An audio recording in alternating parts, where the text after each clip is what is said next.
So you've invested in Dubai, got your property keys, but what comes next? Well, in this video, I'm going to tell you how you can maximize your returns if you've invested in the Dubai property market and outline a few ways that I personally find the most attractive for first-time investors specifically in this market. However, if you already own a few properties and you just simply want to add more to your portfolio, this information is super relevant to you as well, as you might be making returns in a slightly different way and you might have not heard of some of the other ways that are available on the market, and I'm going to tell you exactly about them now. In my previous videos, we discussed about different ways of how you can purchase a property in Dubai, and there are obviously many ways that you can do so, but in the case that you're looking for regular returns or cash flow, then there are a few simple methods that you should definitely know about, and you should also know the numbers that are being played in this market and make your maths and calculations and see whether one of these methods makes sense for you. First thing that comes to mind when you purchased an apartment is renting it for long-term rentals, getting your payment every month, or like in Dubai, you get it in checks for every 2 months or every 4 months, for example, if you have 3 checks per year, and just making a steady, good ROI on your investment with that. And obviously, this is one of the best ways of how you can make your return and not be super actively involved in your investment. And specifically in Dubai, this could be quite beneficial for you as a landlord because first of all, you get a pretty hefty deposit from the tenant that you can simply leverage for the next 12 months. And that is about 5% if the property is unfurnished and 10% if the property is furnished, which is why I usually recommend everyone that invests in a property that wants to be let to a tenant to actually furnish it, because you will just simply get a better rate and also a bigger deposit. Secondly, Dubai is very well known for taking the rent payments in checks. And I know that might sound not as futuristic as the city looks, however, this is the actual reality.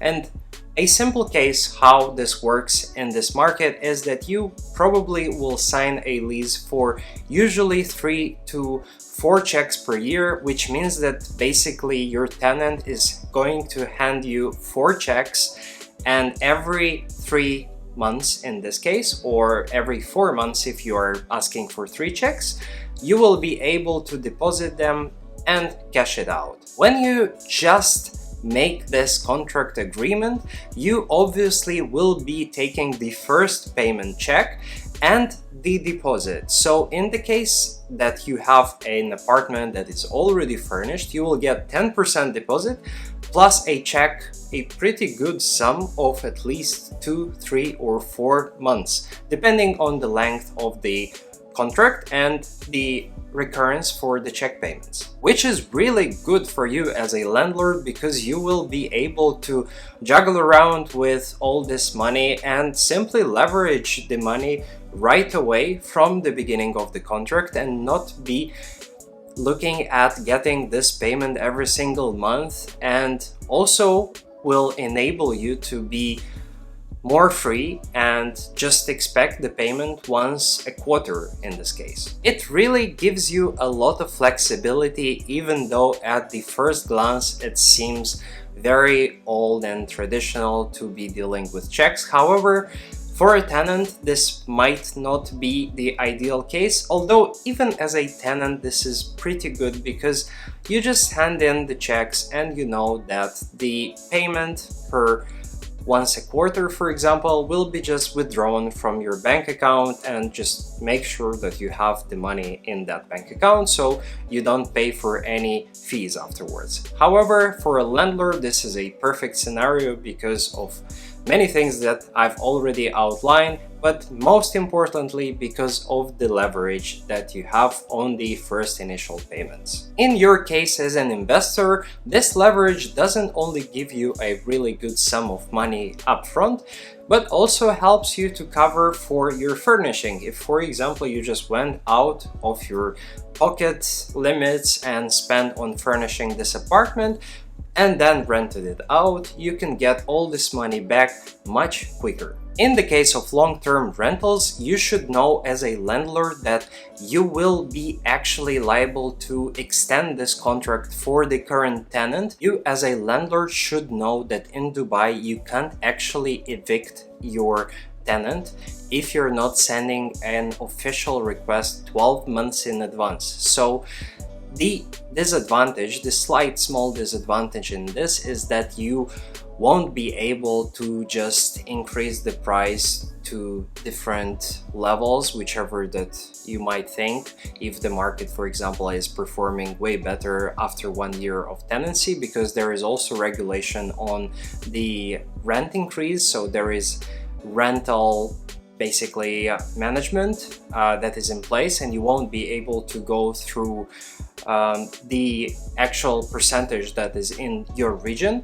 and that is quite a small disadvantage. However, you can negotiate with the tenant and you can make slight adjustments to the contract, and if you just want to evict them, then send a 12 months notice, and then you can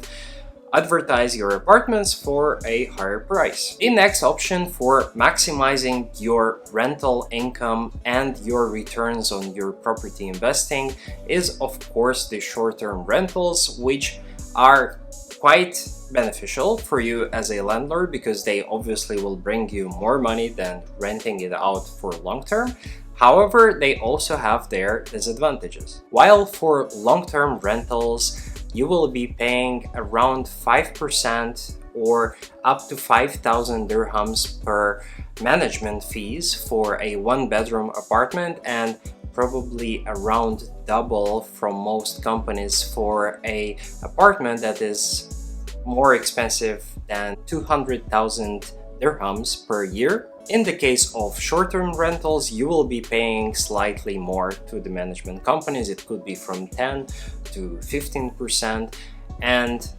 you will also have the apartment most probably being maintained much more often, replacing other things in the apartment more often, since you will have guests coming in and out once a month or once in 2 months. So you'll have to pay more for maintenance and make sure that everything stays intact. However, this is quite a good option if you personally want to visit Dubai. For example, if you don't live here, or you live here but you want some of your friends to visit you, you are able to manage it with the company that is providing this short-term rental and make sure that you have your apartment reserved for you or for your friends for one specific time of the year, and that is pretty cool. And the third and final option is very much linked to the previous one. It's also a form of short-term rentals, and this is Airbnb. Although I didn't want to put it in the same category, is quite the same. The fact is that here, as a Airbnb provider, you will be letting your apartment for any amount of time, any time period. So it could be for 1 day, 2 days, depending on your settings on the Airbnb platform, and also depending on the company that will provide you the service, because they might do it themselves. In contrast to long-term rentals and the shorter form of rentals, Airbnb property management will cost you at around 18 to 20% per year, but obviously will bring you higher returns. I would generally expect around 20 to 35% more per year than the long-term rental, and that is obviously because you will be charging the prices for your apartment per day, and you will be definitely benefiting more of this price inflation, specifically in higher and better seasons. At the same time, you have a low season, which is summer in Dubai, and that is when you have to adjust and shape your strategy to perhaps targeting the people who are staying slightly longer in Dubai, decreasing the price and renting your property for 1-2 months. But most probably the best option is to rent it for the whole summer and make sure you have it in advance, and then the higher season starts and you will be able to make that money back quite quickly. There are different companies doing this on the market. I won't name all of them, but definitely reach out to me and I'll tell you exactly what are my contacts and the best companies that I personally reach out to. And if you want to know more about investing in this market, I'm also doing advisory sessions, so please do reach out to me and I will happily advise you on your next investment. With that being said, I hope you found this video helpful and useful, and please leave a thumbs up and see you in the next one.